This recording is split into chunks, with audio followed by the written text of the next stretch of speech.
در فرانسه بعد از 3 هفته مشاجره به دلیل قضیه بنالا مجلس ملی این کشور 2 طرح سلب صلاحیت را بررسی کرد و به هر دو رأی منفی داد. الکساندر بنالا که 26 سال دارد در تظاهرات اول ماه می با عنوان مشاهد در صفوف پلیس شرکت کرده.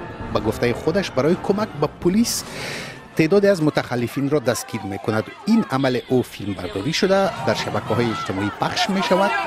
او که یکی از مسئولین امنیتی ریاست جمهوری بود، به گفته خودش وظیفه داشت تا طرز عمل نیروهای مختلف نظامی و پلیس را که در امنیت مقام ریاست جمهوری نقش دارند بررسی کند و اصلاحات لازم را برای هماهنگی این نیروها پیشنهاد کند. طی تظاهرات اول ماه می او میخواست طرز عمل نیروهای افراطی را که به نام بلک بلوک یاد میشوند از نزدیک بررسی کند. بعد از پخش فیلم های مربوط به این حادثه و شناسایی الکساندر بنالا، سوالی که مطرح می شود این است که او چرا در کار پلیس دخالت می کند. بعد از علنی شدن موضوع، انتقادات در رسانه ها اوج می گیرد و بعضی از ترس های تاریخی و خیالی به گوش می رسند. آیا کاخ ریاست جمهوری پلیس مخفی یا پلیس موازی ایجاد کرده است؟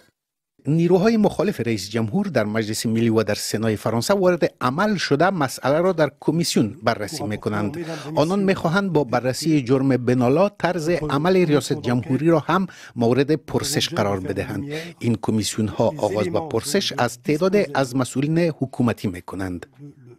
با در نظر داشتیم که در این قضیه کسی کشته یا زخمی نشده است، یعنی قضیه جنایی نیست، انتظار می رفت که مشکل با استعفای یکی از مسئولین به پایان برسد. ولی امانوئل ماکرون با رد کردن این طرز عمل، یعنی فدا کردن یکی از مسئولین برای پایان دادن به یک بحران، این قضیه را طوفان در یک لیوان آب تلقی کرده مسئولیت همه مسائل را خود به عهده گرفت. Comme je l'ai dit, tout ça est quand même beaucoup une tempête dans un verre d'eau.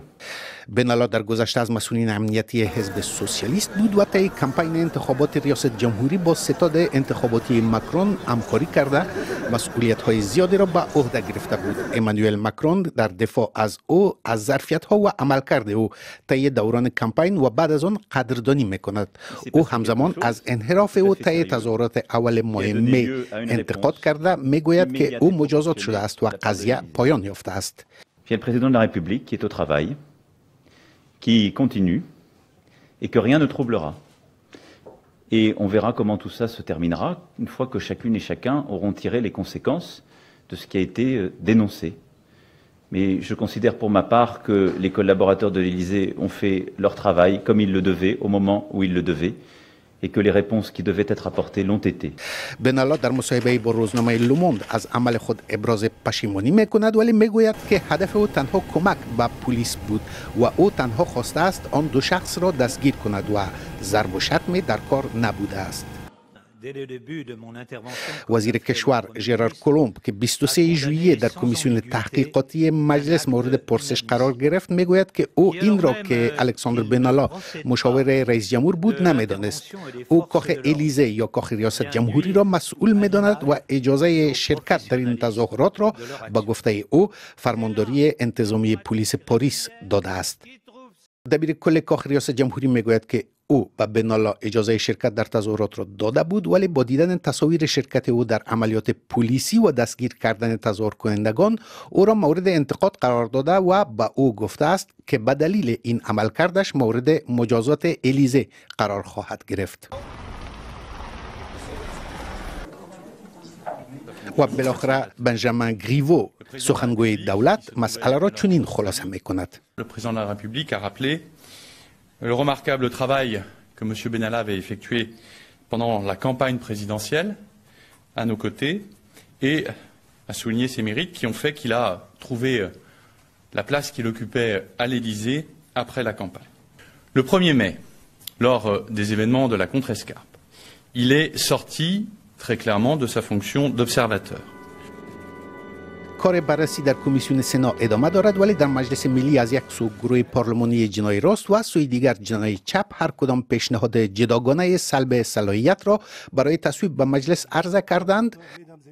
در فرانسه بر اساس قانون اساسی این کشور و اصل جدایی نیروهای سگانه مقام ریاست جمهوری در برابر قوه قضاییه و قوه مقننه محافظت شده است و شخص رئیس جمهور نمیتواند مورد پیگرد قضایی یا استیضای پارلمانی قرار بگیرد. یگانه کاری که از دست پارلمان ساخته است ترتیب دادن سلب صلاحیت است که به استعفای نخست وزیر و هیئت وزرا منتهی می شود، ولی به رئیس جمهور مربوط نمی شود. این دو طرح سلب صلاحیت 31 ماه ژوئیه در مجلس ملی مورد رأی گیری قرار گرفتند با در نظر داشت اینکه اکثریت مطلق اعضای مجلس یعنی 312 تن از جمله 577 عضو مجلس هواداران مکرون هستند و برای اینکه طرح سلب صلاحیت تصویب شود بر اساس قانون باید لااقل 289 نماینده با آن رأی بدهند. این دو طرح شانس پیروزی چندانی نداشتند. قطعنامه جنایی راست 143 رأی و قطعنامه جنایی چپ تنها 74 رأی مثبت به دست آوردند.